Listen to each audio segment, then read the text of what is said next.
7 July Argentina এবং মিশরের মাঝে বিশ্বকাপ খেলা অনুষ্ঠিত হয়।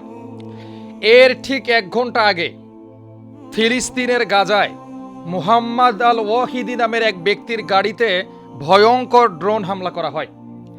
এই হামলায় গাড়িতে থাকা মুহাম্মদ আল ওয়াহিদি সহ 4 জন নিহত হয়। এই গাড়ির ভিতরে তার 2 জন ছোট্ট ছোট্ট বাচ্চা ছিল, তারাও জলে পুড়ে ছারখার হয়ে যায়। মুহাম্মদ আল ওয়াহিদি কি এমন করেছিল ফিলিস্তিনের গাজায়? কেন মিশর এবং আর্জেন্টিনা ম্যাচ শুরু হওয়ার মাত্র 1 ঘন্টা আগে তাকে হত্যা হয়, এই তথ্য আজকে জানাবো। আপনাদেরকে আরও একটি তথ্য দিতে চাই। ফিলিস্তিনের একমাত্র গোলরক্ষক, কয়েকদিন আগে তাকেও গুলি করে হত্যা করা হয়েছে। এই সব কিছুই কিন্তু সুপরিকল্পিত। একদিকে আমরা দেখলাম আর্জেন্টিনা এবং মিশরের যে ফুটবল ম্যাচ অনুষ্ঠিত হয়েছে, এখানে ফিফা সভাপতি, আমেরিকা, রেফারি সবাই কিন্তু আর্জেন্টিনার পক্ষে ছিল। মিশরকে জোর করে হারিয়ে দেওয়া হয়েছে। অপরদিকে ফিলিস্তিনের গাজায় মিশর এবং আর্জেন্টিনা ম্যাচ শুরু হওয়ার 1 ঘন্টা আগে মুহাম্মদ আল ওয়াহিদিকে হত্যা করা হয়।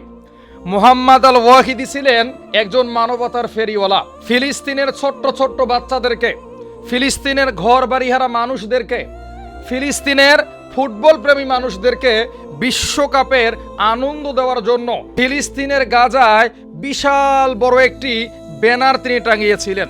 এই ব্যানারের ভিতরে ফিলিস্তিনের ছোট্ট ছোট্ট বাচ্চারা, সাধারণ মানুষ এবং ফুটবল প্রেমীরা আর্জেন্টিনা এবং মিশরের ম্যাচ দেখার কথা ছিল। এই খবর যখন নেতানিয়াহু বাহিনী পায়, তখন সঙ্গে সঙ্গে মুহাম্মদ আল ওয়াহিদিকে হত্যা করা হয়। আসলে নেতানিয়াহু চায় ফিলিস্তিনের মানুষেরা যেন কোনোভাবেই আনন্দ করতে না পারে। আর বিশেষ করে যেহেতু মিশরের খেলা ছিল, এই জন্য এই ব্যক্তিকে তাড়াতাড়ি হত্যা করা হয়, যেন ফিলিস্তিনের মানুষেরা এই ম্যাচটি দেখতে না পারে, যেন ফিলিস্তিনের মানুষেরা মিশরের এই জয়টাকে দেখতে না পারে। সম্মানিত দর্শক, 2023 সালের অক্টোবরের পর থেকে ফিলিস্তিনে যারা ক্রিকেট, ফুটবল বা ক্রীড়া অঙ্গনের সঙ্গে যুক্ত, এইরকম 1067 জনকে হত্যা করা হয়েছে। এর মধ্যে সরাসরি ফুটবলের সঙ্গে যুক্ত 586 জনকে তারা হত্যা করেছে। তারা মূলত ফিলিস্তিন থেকে ক্রীড়া অঙ্গনকে উঠিয়ে দিতে চায়। মূলত তাদের উদ্দেশ্য হচ্ছে ফিলিস্তিনের মানুষেরা যেন ইচ্ছা মতো বাঁচতে না পারে, ফিলিস্তিনি মানুষদের মুখে যেন হাসি না থাকে। এই জন্য যা যা করা দরকার এই নেতানিয়াহু বাহিনী করছে।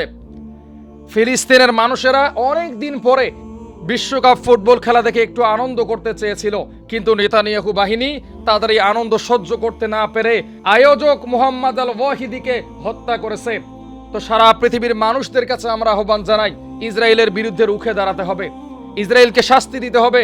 সেই সঙ্গে আল্লাহর কাছে আমরা দোয়া করি, হে আল্লাহ, মুহাম্মদ আল ওয়াহিদিকে আপনি জান্নাতের উচ্চ মাকাম দান করেন। যখন তার গাড়িতে হামলা করা হয়, সঙ্গে সঙ্গে তাকে হসপিটালে ভর্তি করা হয়েছিল, কিন্তু ডাক্তারেরা তাকে মৃত ঘোষণা করে। এরপরে ফিলিস্তিনের খান ইউনিসে শত শত মানুষ অশ্রুসিক্ত হয়ে আল্লাহর কাছে দোয়া করে তাকে কবরের মধ্যে দাফন করে।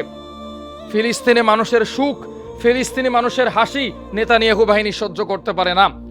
আল্লাহর কাছে আমরা বলি, হে আল্লাহ, ফিলিস্তিনি মানুষদেরকে আপনি সুখে শান্তিতে রাখার ব্যবস্থা করেন এবং এই নেতানিয়াহু বাহিনীকে আপনি ধ্বংস করে দেন।